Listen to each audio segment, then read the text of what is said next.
Check. Yun o. Aurado.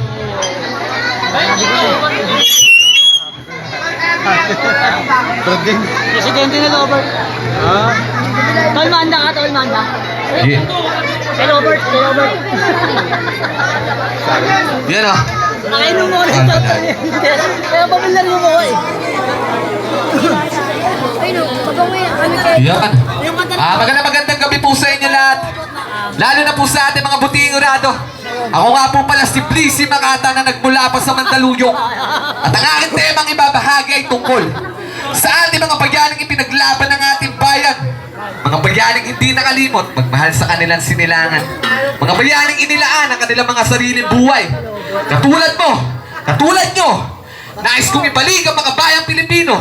Nais kong ibalik ang kabataang taas noong sumasaludo at nagsasabing, ako ay Pilipino, balat ko ay kayumanggi, sariling wika ang laging ipagmamalaki. Naway sa isip at pakinggan na may puso ang aking makabuluhang awitin. Pero bago ako magsimula, may gusto lamang akong sabihin. Hindi ko sasagyangin ang pagsulat na may kabuluhan. Yung galing ay natural, pero yung aral nasaan? Kaya bakit ako matatakot makipagsabayan sa mga yan? Kung ang baong kong gasera ay magiging liwanag sa daan ang aking mahal na kababayan. Sige po, maestro.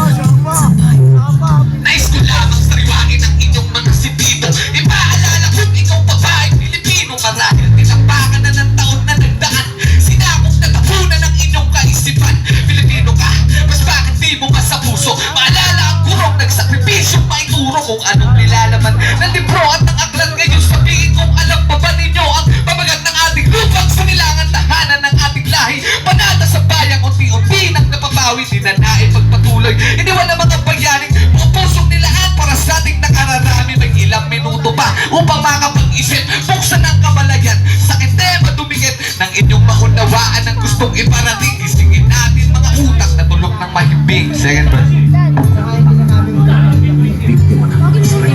Mas marami mamamatay kapag hindi na pinigilan ang kanilang pangakit sa kapalawitan natin ang ating buhay sa atin. Naman tayo sa tatanda naman tayo hanggang sa muling tulog tayo. Dahil tayo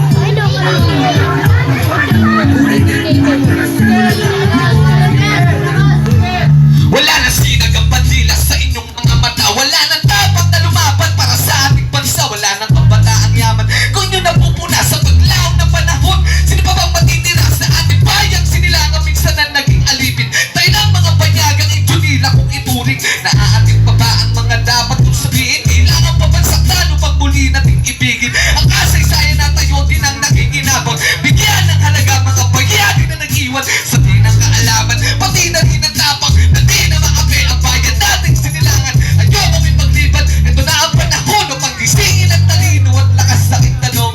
Kung mahal nyo ba ang Pilipinas, sumigaw na oo. Kung mahal nyo Pilipinas, pumalakpakan ng todo.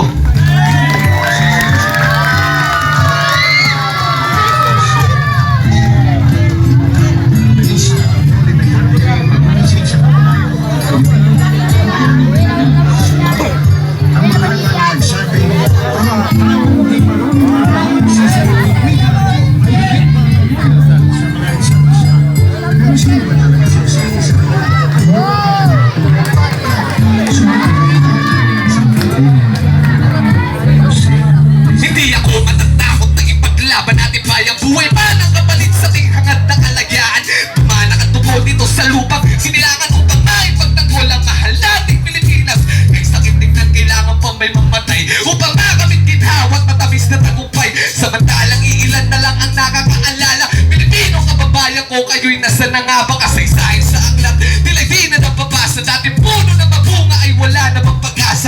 Nalulungkot ako na pagmasdan kayo ganyan. Naaalala lang kami tuwing araw ng kalayaan. Yung iba'y napabayaan, kanilang kaalaman. Di na nila batitan, salitang para sa bayan. Hatid ko lamang ay ikabubuti ng marami at nang maibalik sa utak ang mga bayani. Panatang mga bayan, iniibig ko ang Pilipinas, aking lupang sinilangan, tahanan ng aking lahi. Kinukong ko at tinutulungang maging malakas, masipag at marangal. Dahil mahal ko ang Pilipinas, diringgin ko ang payo ng aking mga magulang. Susundin ko ang tuntunin ng paaralan, tutuparin ko ang tungkulin ng mamamayang mga bayan. Naglilingkod, nag-aaral at nananalangin ng buong katapatan. Inaalay ko ang aking buhay, pangarap, pagsisikap.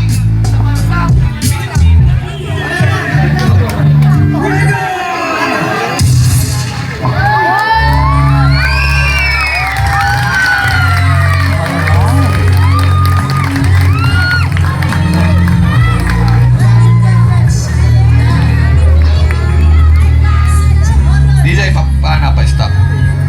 Bago ko pulisanan ng entabladong ito, gusto ko lamang magpasalamat sa inyo, sa ating mga buting urado, at sa mga kabataan na nandirito. Naway ang mensaheng iniwan ko'y pumasok sa inyong mga puso at isipan, dahil isa lamang ang aking pakay na muling maibalik ang Pilipinong mga bayan. Maraming salamat po. Thank you so much. Tracy Makata.